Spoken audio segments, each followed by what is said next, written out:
Shalom, selamat pagi Bapak Ibu Saudara sekalian, diberkati dan selalu dikasih oleh Tuhan. Pagi ini kita kembali bertemu di dalam renungan pagi dan saya berdoa seperti temanya renungan itu bisa menjadikan kita merenungkan bagaimana Dia Tuhan yang baik dan selalu mengasihi kita. Nah, pagi ini saya mau berbicara tentang penyediaan Tuhan. Di kitab Kejadian pasal 22 ada satu kisah bagaimana Abraham mau mempersembahkan anak yang dia nantikan 25 tahun yaitu Ishak kepada Tuhan. Dan dengan ketaatannya, dengan kerendahan hatinya, dengan kepercayaannya kepada Tuhan, dengan imannya kepada Tuhan, Abraham mengerjakan apa yang Tuhan lakukan, yang Tuhan perintahkan kepadanya. Dan dari Kejadian 22 itu muncul satu ayat yang sangat terkenal, yaitu Allah menyediakan kepada kita, Jehovah Jireh. Nah, hari ini saya memberikan tema yaitu penyediaan Tuhan.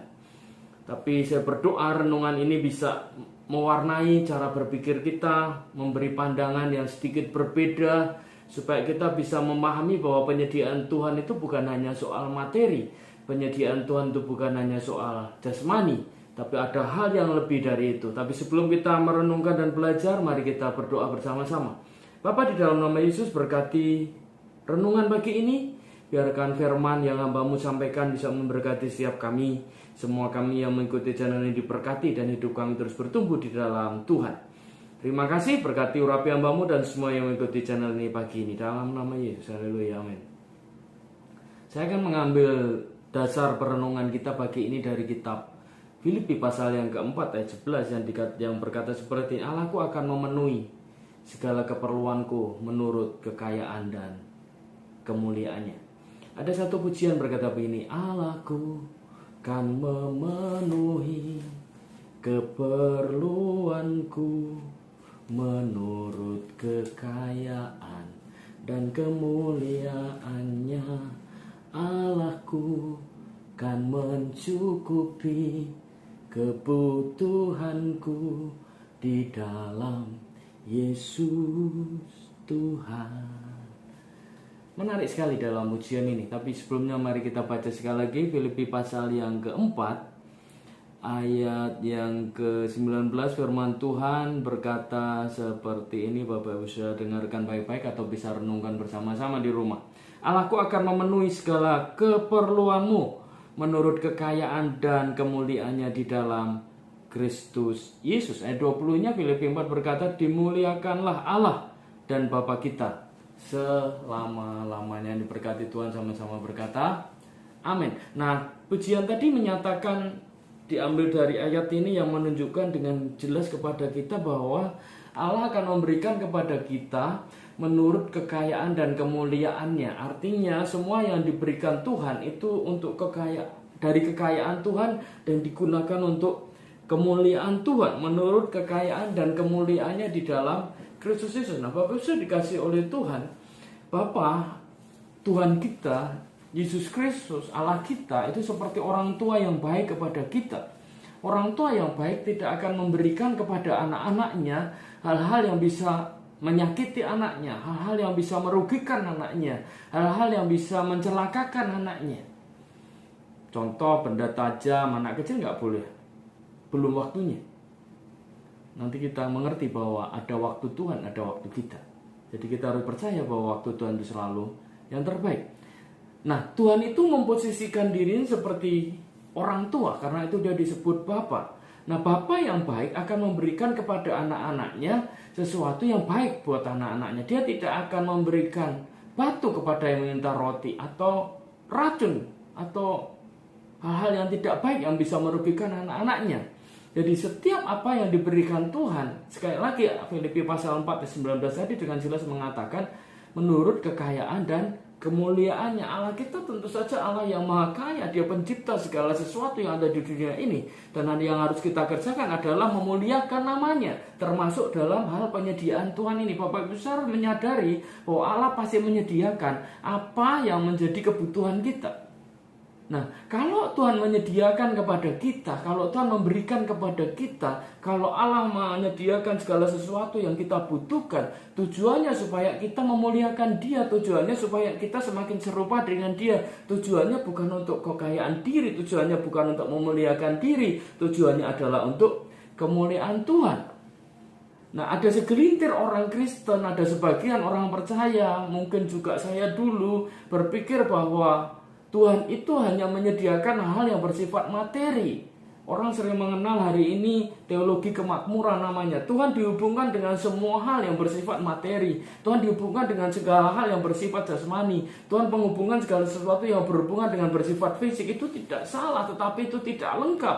Karena surga tidak bicara tentang hal-hal jasmani. Surga tidak berbicara tentang hal-hal materi dan fisik. Karena itu semua fana dan itu tidak kekal. Kalau surga berbicara kekekalan. Jadi kalau Tuhan menyediakan kepada kita, kalau Tuhan memberikan diri kita, kita perlu tahu, kita perlu belajar pagi ini bahwa Tuhan menginginkan dirinya, Tuhan memposisikan dirinya, Tuhan mau dirinya dipandang bukan hanya sebagai sumber harta benda dunia, sumber kekayaan atau pesugihan. Anda bisa datang ke tempat yang lain kalau berbicara itu, karena Tuhan tidak hanya berbicara tentang hal itu. Kalau Dia pun memberikan harta benda, Tuhan memberikan kekayaan, Tuhan memberikan kepada kita hal materi, itu pasti tujuannya untuk memuliakan namanya.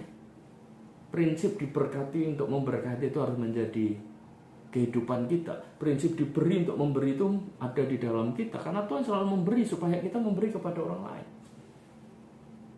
Perhatikan tadi saya sharing di depan bahwa Tuhan menyediakan yang kita butuhkan. Jadi kita perlu membedakan mana keinginan, mana kebutuhan. Tuhan tahu kebutuhan. Tuhan tidak akan memberikan sesuai keinginan kita.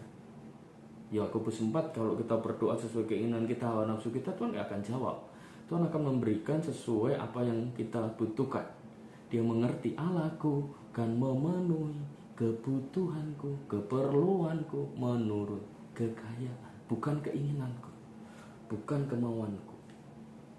Tuhan tahu. Matius 6 ayat 21 berkata, di mana hartamu berada, di situ hatimu berada. Karena itu Dia mau memberikan kepada kita bukan keinginan tetapi kebutuhan, supaya kita, hati kita ada di dalam Tuhan, bukan ada di dalam harta kita. Jadi kalau pagi ini saya mau renungkan tentang penyediaan Tuhan, maksud saya begini, semua yang disediakan Tuhan, Tuhan itu pasti menyediakan. Abraham disediakan, Ishak yang akhirnya tidak jadi dikorbankan, diganti dengan kambing domba. Dia harus menemukan istri yang terbaik, dia menemukan Ribka, Tuhan menyediakan. Anda hari ini punya pergumulan, Tuhan pasti menyediakan. Jehovah Jireh, Tuhan Allah yang menyediakan. Tapi ingat, kalau Dia belum memberikan kepada kita, Anda jangan bersungut-sungut, Anda jangan mengeluh, karena barangkali itu karena keinginanmu, atau barangkali itu belum waktunya bagimu. Jadi apa yang perlu kita lakukan? Rendahkan diri terus kepada Tuhan. Tuhan punya waktunya yang terbaik. Tuhan memenuhi kebutuhan kita dan peduli dengan kita, bahkan setiap bagian hidup kita, baik roh, jiwa maupun tubuh. Tapi yang perlu kita sadari hari ini, yang perlu kita lakukan pagi ini adalah supaya kita percaya bahwa semua yang diberikan Tuhan itu berguna untuk kita semakin dekat dengan Tuhan. Itu kita semakin berhubungan dengan Tuhan. Tuhan memberikan caranya supaya kita mengalami penyediaan Tuhan itu. Dia tidak mau tiba-tiba kepada kita memberikan, tapi kita kemudian melupakan Dia. Tuhan memberikan kepada kita supaya kita semakin serupa dengan Dia. Tuhan memberikan kepada kita supaya kita semakin punya kerinduan, berhubungan dekat dengan Dia, dan intim selalu dengan Tuhan. Jadi Bapak saya dikasih oleh Tuhan, saya banyak mengalami hal pergumulan di dalam diri saya.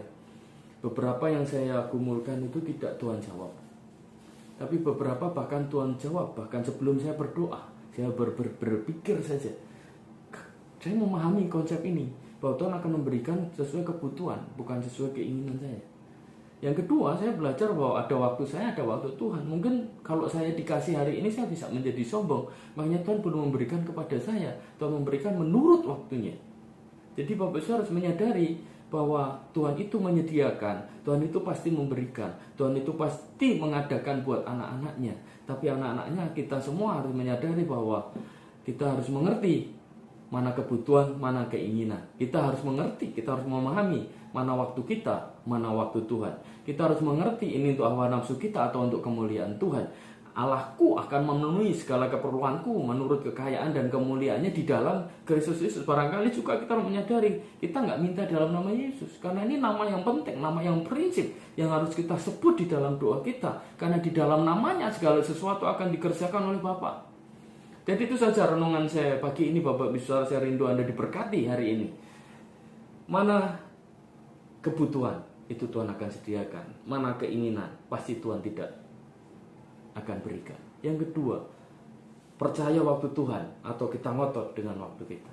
Jadi pagi ini mari renungkan, Tuhan pasti menyediakan, itu hal prinsip. Tapi kita harus mengerti mana kebutuhan, mana keinginan. Kita harus mengerti kapan waktu Tuhan, kapan waktu kita. Jadi saya berdoa pagi ini semua diberkati, terus percaya penyediaan Tuhan.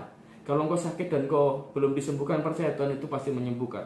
Dan kalau Tuhan buat mujizat itu selalu bukan buat dirimu saja. Karena perhatikan ketika Yesus buat mujizat, selalu saja ada orang yang bertobat dan percaya kepadanya.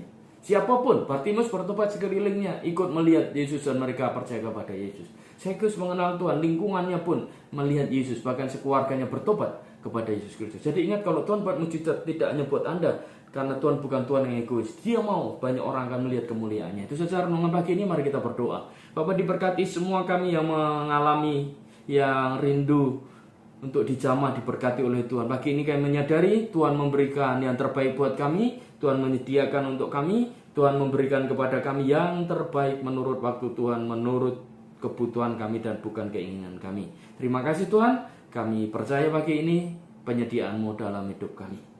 Dan kami bisa punya cara pandang yang berbeda karena kami tahu hari ini Allah kami punya waktu yang terbaik dan Dia mengerti kebutuhan kami. Kami ucap syukur di dalam nama Tuhan Yesus Kristus kami berdoa, haleluya, amin. Selamat beraktivitas, Tuhan Yesus memberkati. Saya David Ari, Shalom.